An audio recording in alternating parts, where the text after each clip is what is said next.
Hi, thank you for joining us for this fifth and final session on unfair dismissal and statutory illegality. My name's Gary Smith and I'm one of the employment partners at Knockhold Solicitors. And in this final session, we're going to look at the overall reasonableness that will be considered by an employment tribunal when deciding whether an illegality dismissal is fair or unfair.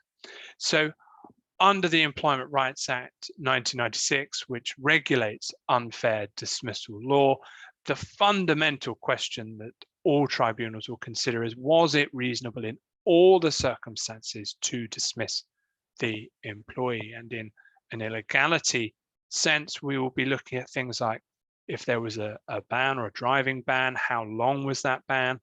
How much of the individual's role could they still do? Could they be retrained and given some further education, put on some courses to move them into another role? They'll also look at the need the employer had to have the work done. How urgent was it that they had somebody in place doing the individual's duties? The cost to the employer, bearing in mind something like a driving ban, for example, it's often not the employer's fault. Why should they be imposed, have large costs imposed on them just to cover off a stupid act, a criminal act potentially, by their employee? And also reflecting upon the impact upon other employees who have to maybe pick up the burden or have their own duties modified to facilitate their colleague. The employer, as we said in the very first of these webinars, must show that it was in fact a breach of a statutory duty. It was in fact illegal to continue employing them. So you will need to look at the evidence you pull together. And so you would look at a process whereby you'd normally write to the employee setting out the reasons that you consider that it may either be or may become illegal to continue to employ them.